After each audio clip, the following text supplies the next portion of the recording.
로마서 1장 23절에 죄의 삭스 사망이니 영적 어둠의 세력이 영원한 종이 되어지잖아요. 예. 그래서 이 죄로 말미암아 사망의 역사가 있게 되어지고 하나님과 아담 인간 사이가 죄로 말미암아 담이 쳐지고 이 결국은 하나님과 인간 사이 깊은 뭐가 없었다? 교제 관계가 깨졌다 그 말. 자, 이 관계를 하나님 회복하기 위해 사순교를 뭐냐? 짐승을 잡아서 그 짐승의 가죽을 벗겨서 가죽옷을 대신 입혀준 거잖아요. 여기 가죽을 입혔다는 것은 단지 그냥 수치를 가져온 것이 아니라 아담과 하와가 죄로 말미암아 지구가 영원한 지경과 사망의 역사, 영원한 지경과 들어갈 수밖에 없는 이 문제를 하나님께서 짐승을 내 죽게 함으로 말미암아 그 수치와 모든 허물을 덮어줬다 그 말입니다. 아멘.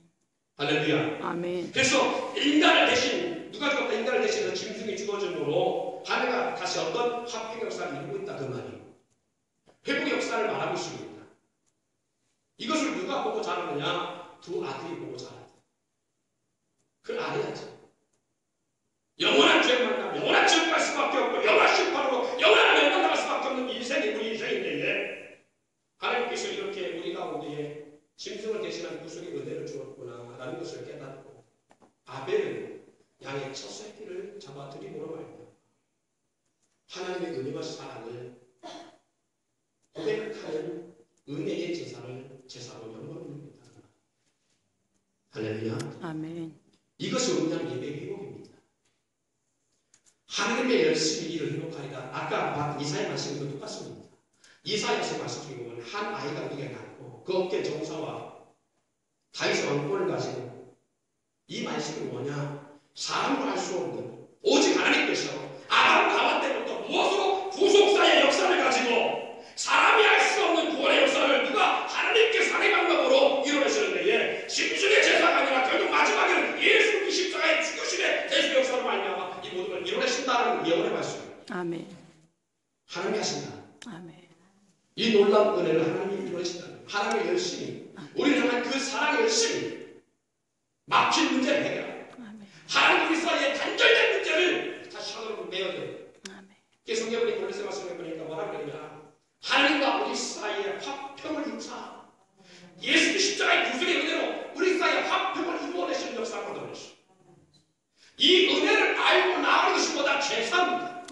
하나님 애굽에서 이스라엘 백성을 구원하여서 이 구원한 백성을 광야에 가서 다시 작은 뭐냐 성막을 축조하게 하시고 그리고 성막에서 하나님을 구하시면서 이스라엘 백성과 만나시고자 하기 위해서 하나님 그들에게 5가지의 제사를 위해서 하나님 만나시기 위해서 만들었는데 그 중에 4가지가 전부 다 짐승의 피 흘리는 제사입니다. 그래서 피 흘리는 것은 즉 사람이 없느냐? 짐승의 머리가 잘려지고 앞다리 뼈가 잘려지고 내가 이제 모든 겁질이 벗겨져 나가고 내가 이 모든 내장 모든 것과 다 끄집어 내 집을 잡아서 그것으로 가득 끼어서 번지단에 태워드림으로 말미암아 우리가 그렇게 처참하게 깨어지고 처참하게 잘려지고 처참하게 심판받고 처참하게 지옥에 들어갈 그 불구덩이 속에 들어가야 되는데 짐승이 지금 죽어가는 것을 보고 증거로 말미암아 저 번제단 속에서 활발 타오르서 그렇게 불꽃이도 사라져가는 하나의 잿덩이가 되는 모습을 바라보면서 내가 저를 만나면 저렇게 죽어가는 수밖에 없는 인생이 되게 우리 주님 나를 위해 주셨구나. 우리 하나님께서 나를 위해서 된 걸 기생의 대속의 제물을 드리게 하시는구나. 짐승이 고통의 가운데 호소하며 울부짖으며 절규하며 짐승이 죽어질 때에 내가 그렇게 죽어야만 되는 인생일 때에 짐승을 대신했구나. 그 은혜를 기억하며 하나님 앞에 자신의 허물과 죄를 드러내며 이런 못난 죄악된 인생을 사랑하신 하나님의 은혜를 감격하며 다시 회복되는 것 이것이 제사요. 이것이 성전의 가장 큰 기능입니다. 아멘.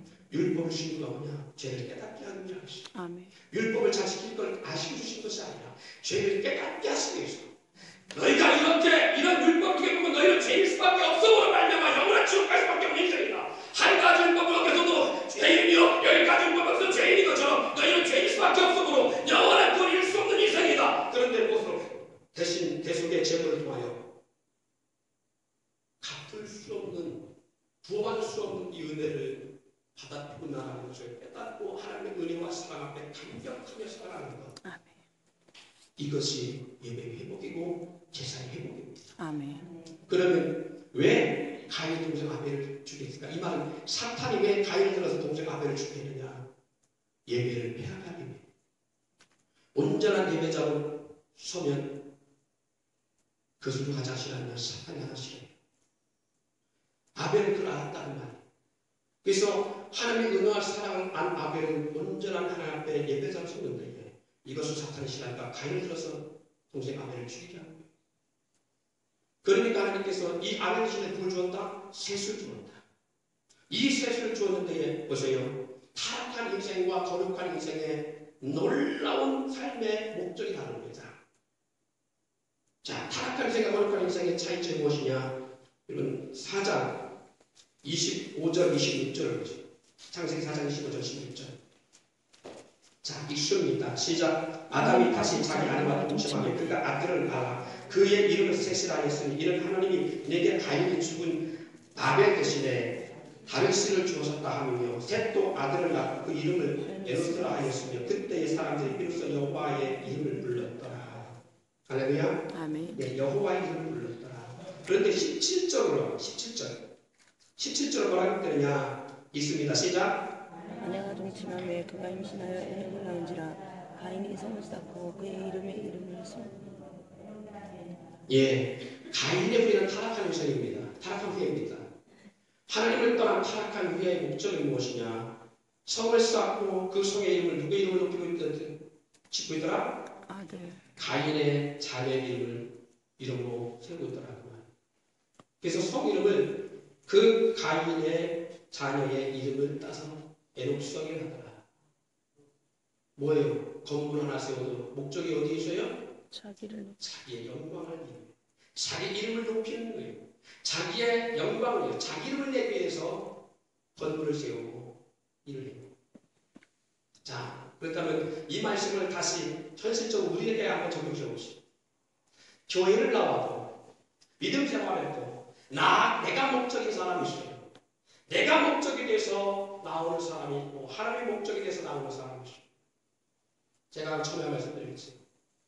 장기금 시간이니까 저는 하나님의 목적이 하나님의 영광 위해서 목회자로 살아갈 것 같다고요.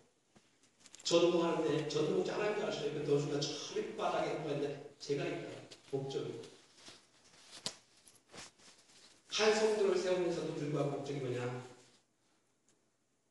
내게 유익한 사람. 목적이 내게 있다.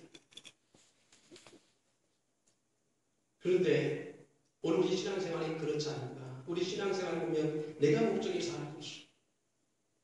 내가 목적에서 내 이름을 위해서 믿는 자가 왜 기도하느냐? 내 목적을 성취하기 위해서. 왜 예배하느냐? 내 이름을 높이기 위해서. 내 출세하기 위해서. 그리고 내가 잘 되기 위해서. 왜 헌금하느냐? 내 삶의 교육함을 갖게 하기 위해서. 내 목적이에요. 그런데 아벨 대신에 준 셋의 후에 내 목적을 보면 하나님의 영광을 높여. 한 여호와의 이름을 불렀더라. 여호와의 영광을 위해서.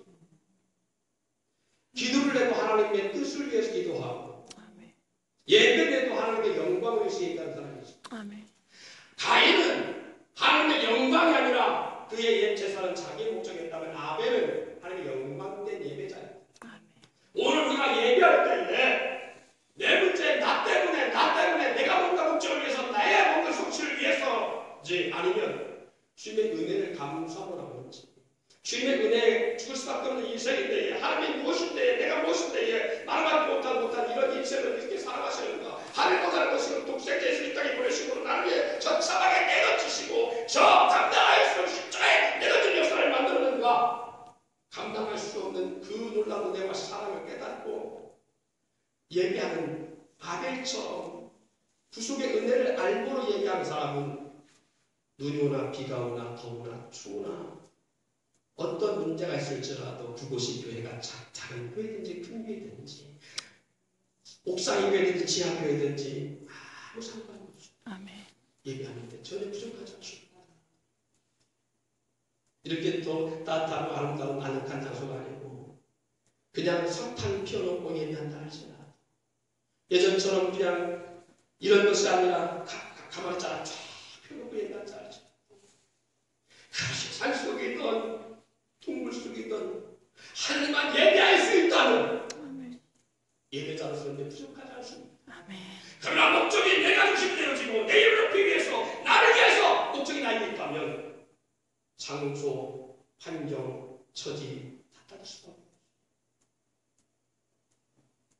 헌금을 해도 내가 목적인 사람은 아까워요.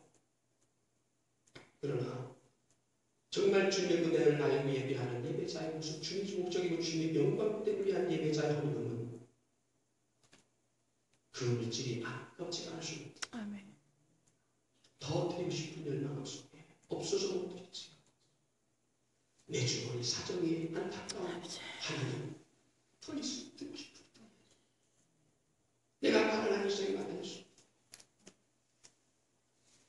내가 지금 형편이 더 드리고 싶은데 드리지 못한 것이 안타까워. 제지않는다 그 말이야. 이스라엘 백성 하나님이 주님께서 2000년에 이스라엘 땅에 오신 주님께서 예루살렘 성을 바라보시고 오시며 돌 위에 돌 하나 남지 않은 다 무너지리라.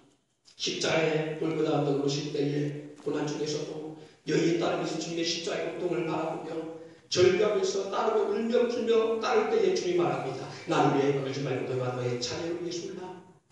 이럴 때에 이 뜻이 무엇인가? 이스라엘을 버렸다 그 말입니다.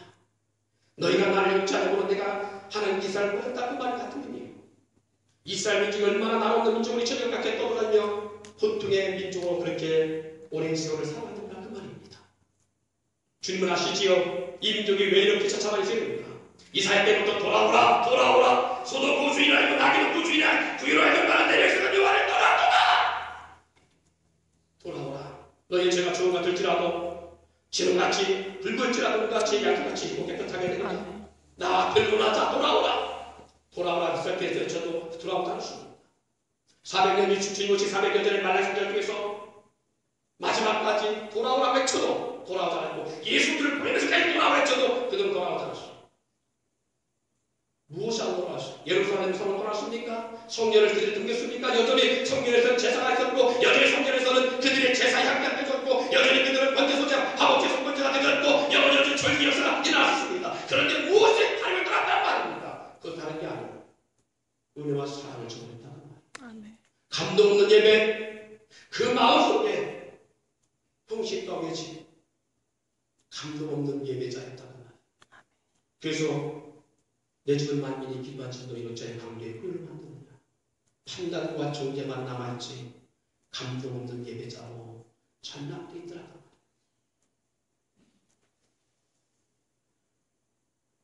노아할 때 하나님은 이렇게 타락한 인생들이 세상을 지배하실 때에 주님은 모든 타락한 인생들을 거룩한 인생으로 다시 민족을 행복해 나가요. 홍수 역사를 말미암아 심판하십니다. 근데 보세요. 이 홍수 역사 사건 이후에 홍수 사건 100년 역사도 채 넘기 전에 신할 평지에 쌓은 것이 뭐냐? 바벨탑입니다. 여러분 잘 아시죠? 이 바벨탑에 쌓은 목적 세 가지가 무엇입니까? 하나님부터 홍수 심판을 면하자. 두 번째, 탑을 높이 쌓아서 우리의 이름을 내자. 아무 영광이 없습니다. 우리의 이름을 내자. 목적이 우리가 있어. 아니 영광이 없습니다. 타락한 인생과 거룩한 인생은 무엇을 하든지 내가 목적인 인생을 타락하는 인생. 2000년 이스라엘 백성이 그랬듯이 오늘 이 시대의 교회 모습, 사람들의 모습이 목적이 됩니다. 출애굽 역사의 가장 주축의 역사는 바로 여기 있습니다. 애굽에서 모세와 파로의 싸움을 다른 싸움이 아니었습니다. 거의 10절 가까운 내용들을 조각해보면 이거의 싸움이었습니다. 내 백성 내 나라, 내 백성이 광야에 가서 하나님 경외하고 예배하리라. 못 보낸다. 보내달라. 내 백성 광야에 가서 여호와를 경외해야 될 것이다. 내 나라 못 보낸다. 이 싸움이었습니다. 그건 뭐냐? 이 세상에 주님 오시는 날까지 창세부터 지금까지 그리고 주님 오시는 날까지 싸움은 두 가지, 이 한 가지입니다. 예배로 서느냐 예배를 피하느냐. 타락한 인생은 예배를 피하는 일에 목적 삼고 거룩한 인생은 예배를 삼고 예배를 세우는 일에 목적 삼습니다. 파라오의 역사는 예배를 피하는 일을 막고 그 목적을 했어요. 가인의 목적도 거룩한 예배자를 피하고자 했습니다.